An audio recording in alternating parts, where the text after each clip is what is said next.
Let's take a look at an example of a reading passage. So we have a small excerpt here. Let's read it. This is the blurb of the passage. Let's read the blurb.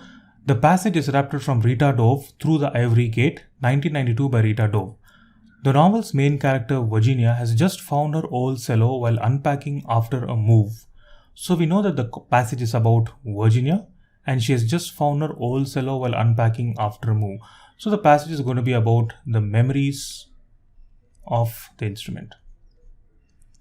Okay, now we have a small part of the passage here. Let's read that. She had not played seriously since college. Accompanying the theatre troupe's performances and clowning around as her friend Parker picked out old Beatles songs on the piano didn't count. That wasn't real music. Music that made you forget where you were, made you forget where your arms and legs ended, and luscious sound began.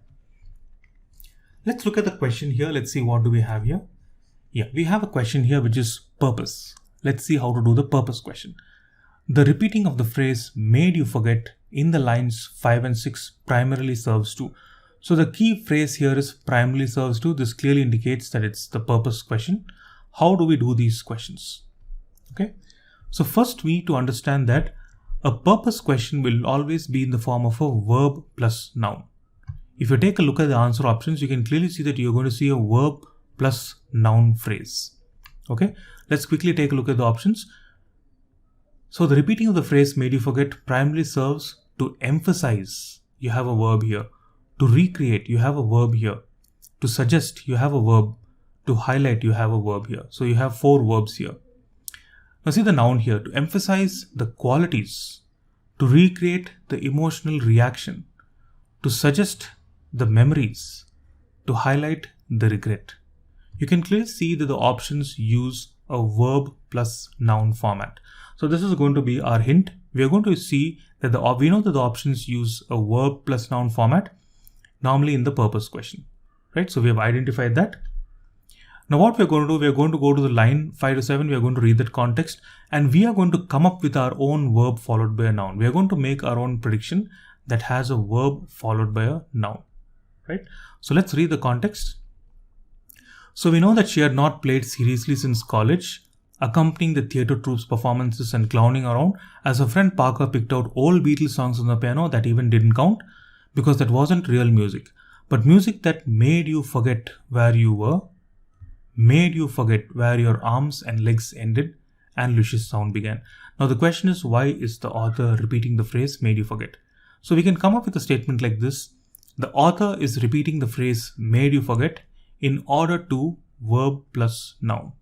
So you can come up with something like, obviously when you predict your own answer, it has to be within the context. So the context here is that Virginia doesn't prefer the Beatles because that is not real music, but she prefers anything that makes her forget where she is or makes her forget where her arms and legs ended. Okay, so the author is using this phrase, the author is repeating the phrase in order to, maybe you can say in order to show Virginia's taste in music. So we have come up with a verb, we have come up with a noun. So the author wants to show Virginia's taste in music, or you can also say the author wants to highlight the definition of real music. The author wants to show what is real music to Virginia, right? Because the Beatles is not called real music, but anything that makes her forget where she is or makes her forget where her arms and legs are, that kind of music is real music. So the author wants to basically highlight, or the author wants to emphasize what is real music.